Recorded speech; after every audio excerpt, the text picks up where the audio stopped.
Oke, selanjutnya saya akan membahas mengenai bahan yang untuk pencegahan daripada korosi, yaitu yang umumnya dilakukan yaitu pipe coating ya. Jadi coating daripada untuk mencegah korosi ini ada berbagai macam. Pertama adalah asphalt enamel, coal tar enamel, single or 2 layer FBE, 3 layer FBE, 3 layer FBE atau PP, tadi yang PE ya, multi layer FBE atau PP, kemudian polychloroprene, polychloroprene ya, prene. Nah, ini bergantung terhadap temperatur yang terjadi. Misal operation temperatur kalian itu berapa, jadi kalian bisa menyesuaikan ya.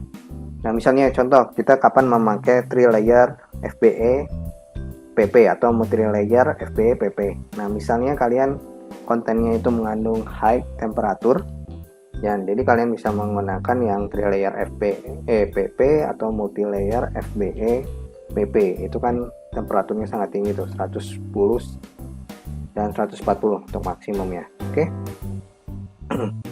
Oke, berikut ini gambaran mengenai beberapa jenis coating yang digunakan ya.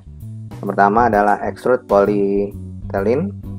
Jadi mungkin seperti video tadi ya. Jadi ada pemasangannya bisa melakukan dengan longitudinal wrapping, bentuknya seperti ini, atau latitude wrapping ya. Seperti ini ya, yang tadi kalau di PGN misalnya dia tadi dibuka coatingnya ya, kemudian di wrappingnya dengan latitude wrapping seperti ini metodenya.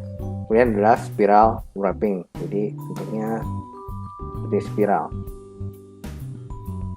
Oke, tipesannya ada asphalt enamel, kemudian ada coal tar enamel. Nah, bentuknya seperti ini. Yang selanjutnya, ini yang biasa digunakan untuk pipa bawah laut ya, offshore. 3 layer polyethylene ya, sama FBE fusion bonded epoxy. Biasanya dia kalau pipa offshore itu yang biasa digunakan itu 3 layer. Nah, nanti 3 layer itu terdapat beberapa lapisan. Pertama epoxy, kemudian ada adhesi, kemudian baru polyethylene atau PP ya.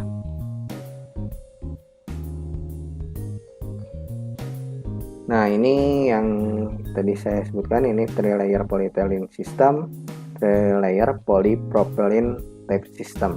Nah, biasanya kita gunakan untuk pipa bawah laut.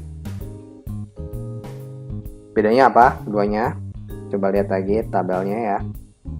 Temperatur yang digunakan atau temperatur pada saat operasi. Itu yang sangat menentukan ya. Kemudian ada external liquid epoxy coating. Kemudian yang terakhir adalah concrete wet coating. Jadi coating dari beton juga mencegah untuk korosi ya. Gitu. Oke, selain tipe coating untuk pencegahan korosi, kita bisa gunakan katodik proteksi. Nah, untuk katodik proteksi ini kita perlu melakukan analisa terlebih dahulu, tergantung kebutuhannya seperti apa ya. Jadi apa yang kita lakukan di analisa ini? Jadi pertama yang kita perlu tentukan adalah total arus yang diperlukan untuk memproteksi pipa tersebut ya, selama umur desainnya, seperti itu. Jadi nanti kalian akan menghitung ada initial current nanti sampai ke final currentnya berapa pada secara keseluruhan umur pipa tersebut.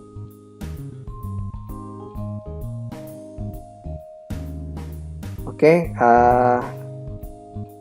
katodik proteksi ini berupa seperti pelat ya, pelat yang terbuat dari aluminium alloy. Nah, itu berfungsi sebagai anode, nanti jadi itu adalah anoda korban yang dialiri arus. Jadi si yang nanti agar pipa itu tidak terkorosi, jadi dia akan mengambilnya ke plat tersebut, jadi ke anoda korbannya.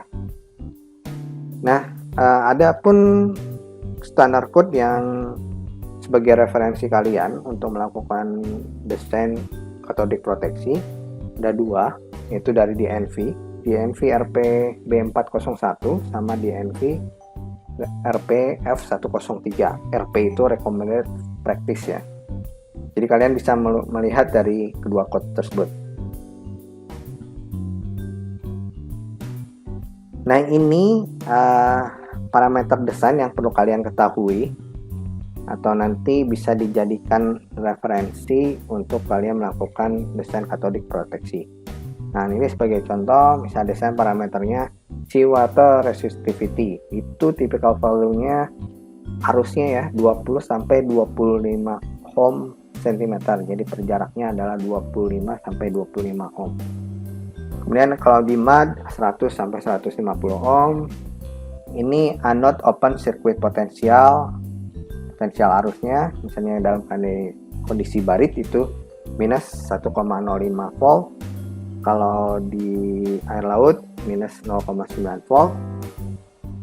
Kemudian ada anode consumption itu 1280 ampere hour per pound. Jadi tergantung beratnya tadi anoda korbannya ya. Kemudian ada utilization factor 0,8, coating breakdown factor 0,5% sampai 1%. Setelah 30 tahun kita gunakan yang 10%. Insulation breakdown factor untuk inisial, misal untuk desain bisa 0,5 sampai 1%, 3% setelah 30 tahun. Neoprene breakdown factor 0,5 sampai 1% pada saat kalian desain. Kemudian 5% setelah 30 tahun. Kemudian ada desain current density for bare steel in seawater, bisa kalian gunakan 12 mA per feet kuadrat dan 7 mA per feet kuadrat setelah polarization. Jadi setelah terpasang itu kalian pakai 7 mA. Kemudian desain current density untuk di dalam pasir atau lumpur ya, bisa gunakan yang nilainya sama ya, 2 mA sampai 2 mA per feet kuadrat.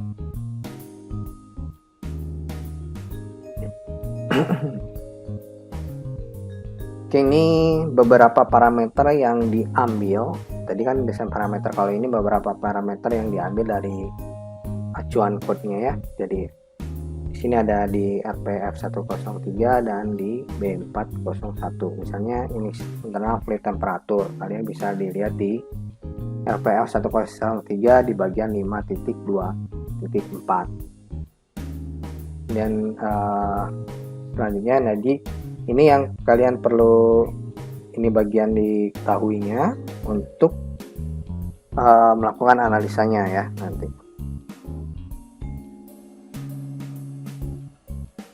Oke, ada beberapa hal asumsi yang kita gunakan untuk melakukan desain katodik proteksi. Contohnya, anode surface temperature is assumed to be the same the operating temperature of the pipeline. Jadi permukaan anoda korbannya itu nanti dianggap sama dengan operating temperature. Kemudian the anode is assumed to be at the end of its lifetime when the anode material is consumed up to the steel strap reinforcement. Jadi anoda korban ini nantinya akan dipasang di bagian perkuatan di pipa tersebut ya. Nah, ini diasumsikan lifetime-nya itu akan sama dengan lifetime pipanya. Anode length remains constant throughout its design life. Jadi panjangnya anoda korban itu kita anggap konstan ya, tidak ada perbedaan antara yang satu anoda korban dengan yang lainnya. Jadi sebenarnya anoda korban itu nanti dipasang di per jarak tertentu. Nah, kita anggap aja nilainya konstan seperti itu.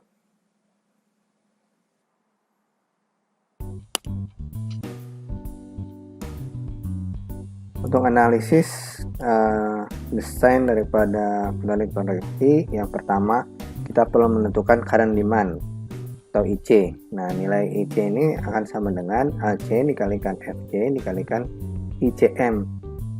AC adalah surface area to be protected, jadi surface area itu bagian permukaan pipa. Nanti kalian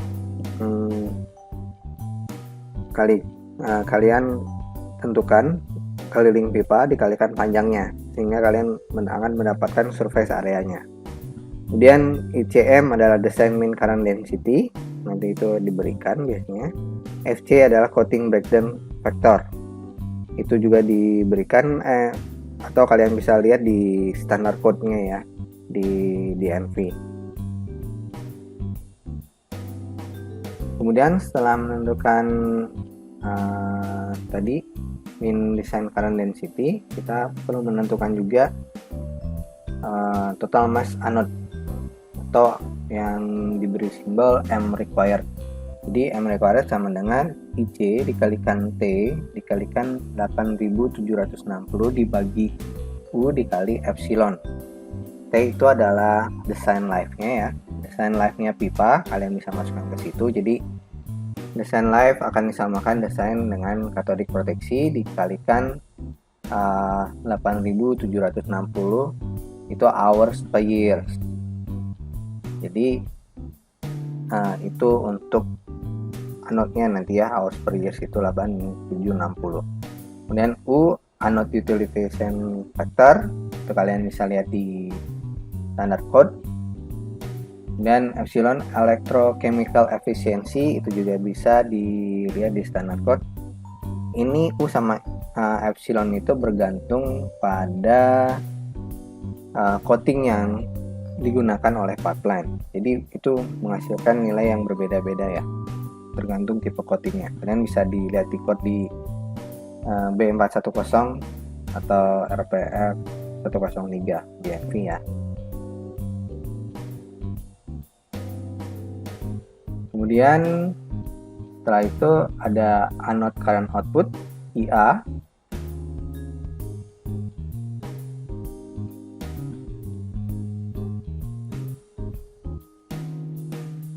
Kemudian kita menentukan anode current output atau simbolnya IA. Ini ditentukan dari hukum Ohm ya. Jadi IA sama dengan EC dikurangi EA dibagi RAF. IA adalah inisial atau final current output, EC adalah design protective potential, EA adalah design closed circuit potential of the anode. Jadi EC, EA ini nanti diberikan ya suatu input. Nah, nanti RAF kalian perlu cari dulu, itu adalah anode resistance yang rumusnya adalah 0,315 rho dibagi akar A for flush mounted bracelet anode. Rho adalah sea water resistivity, A adalah anode exposed surface area.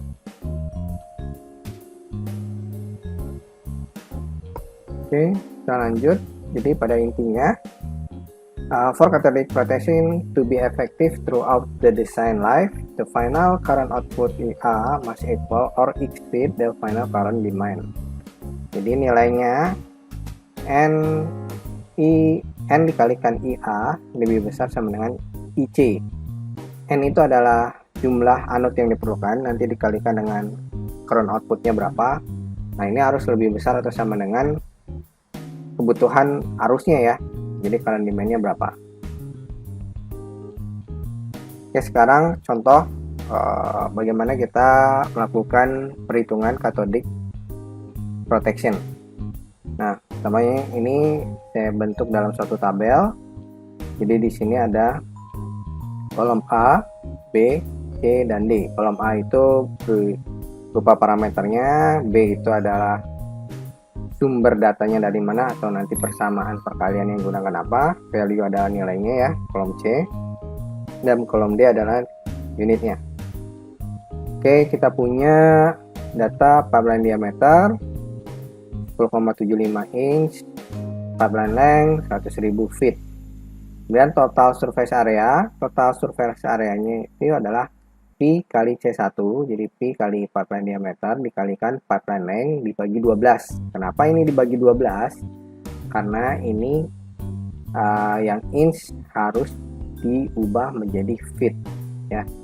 Oke, untuk total surface area pada intinya keliling daripada pipa dikalikan panjang pipa. Nah, itu total surface area. Kemudian ini data bagian 4 dan 5, min coating breakdown factor. Ini dimasukkan 5%, final coating breakdown factor 9%. Jadi ini tergantung daripada projectnya, jadi bisa berbeda-beda. Tergantung pada project, terus coating yang nanti digunakan ya. Kalian ini juga bisa dilihat di standar DNV-nya seperti apa untuk menentukan coating breakdown. Kemudian ini ada min bare area. Min bare area adalah perkalian antara FC dikalikan dengan AC.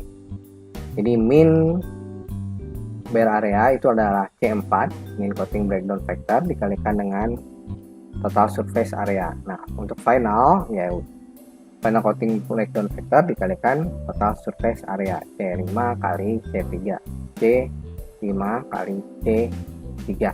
Oke, sampai sini paham dan dimengerti? Kalau ada yang kurang paham bisa ditanyakan lewat komen atau di WhatsApp grup ya. Kemudian bagian 8 ada required current density ICM. Ini data ya, tergantung daripada project dan anode yang unik. Yang diperlukan adalah 0,00837 ampere per feet kuadrat. Itu. Kemudian required min current. Nah, ini min current ya. Jadi sesuai dengan rumusnya yang tadi di slide sebelumnya adalah tinggal C6 ya. Min bare area dikalikan C8 dikalikan dengan ICM-nya. Oke. Nanti akan sama dengan 118 ampere. Kemudian untuk final current itu final bare area ini nilainya dikalikan dengan required current density. Ini nilainya. Sehingga didapat sama dengan 212 ampere. Nah, ini nanti yang akan kalian bandingkan dengan ini kan current demand. Jadi current output yang akan kalian bandingkan dengan current output. Oke. Jadi ada dua, min sama final. Jadi nanti kita lihat dengan current outputnya gimana. Oke. Oke, sekarang ini data electrochemical efficiency epsilon ya adalah 950 AH per pounds. Kemudian design life itu di 20 tahun, 20 years. Anode utilization factor 0,85. Nah, ini 11, 12, 13 fungsinya data ini untuk mencari M required atau massa daripada anode yang diperlukan. Ya, kemudian kita hitung M required ya, atau berat anode yang diperlukan dengan rumusan yang seperti slide sebelumnya, C9 kali C12 dikali 8760 dibagi C11 kali C13.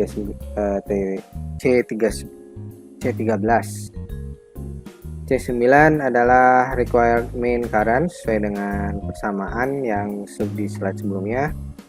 Kemudian dikalikan dengan design life C12 ya. Kemudian kali di 8760 dibagi dengan C11 itu electrochemical efficiency.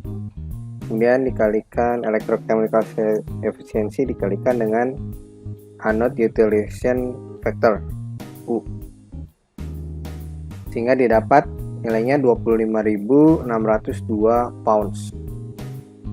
Kemudian nanti diketahui anode spacing itu berdasarkan input data sebesar 480 feet. Nah, kemudian nanti dihitung number of anode required. Jadi ini persamaannya adalah C2 dibagi C15 ditambah 1. C2 adalah panjang dari pipa itu sendiri dibagi dengan anode spacing, kemudian ditambah 200 sehingga didapat 209 buah ya.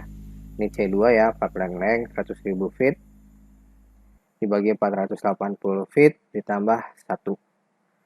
Kemudian minimum anode weight, jadi kita cari berat satu anodnya berapa, itu tinggal dibagi dari M required dibagi dengan number of anode required, jadi N.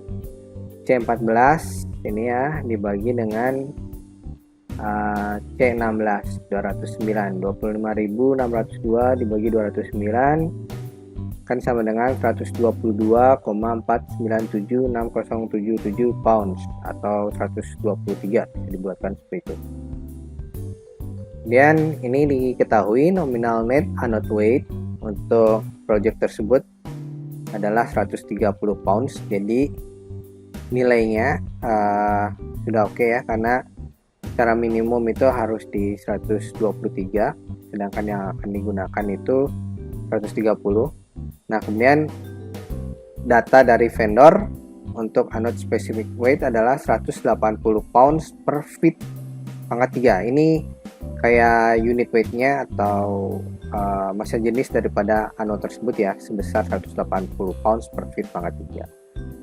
Anode thickness ini diketahui yang akan digunakan 1,5 inch. Jadi average anode diameter, jadi anode itu berupa seperti lingkaran lagi ya, lingkaran pipa. Jadi di atasnya pipa itu ada anodnya. Itu jadi untuk menentukan anode diameter tinggal dijumlahkan dengan diameter pipa C1 ditambah C20. Jadi C1 itu adalah 10,75 ditambah dengan 1,5 sehingga didapat 12,25 inch. Kemudian kita melakukan estimasi panjang anode yang diperlukan. Caranya menggunakan rumusan seperti ini ya. C18 dibagi C19. C18 itu adalah nominal net anode weight dibagi dengan gamanya ya, C19. Kemudian dibagi lagi Pi kali C21. Jadi keliling daripada anodnya dikalikan dengan panjang dikalikan dengan thicknessnya ya. Dikalikan dengan thicknessnya sehingga anode lengthnya didapat 22 inch. Seperti itu. Oke. Sampai sini paham atau ada pertanyaan? Nanti silahkan lewat komen atau lewat WhatsApp grup ya.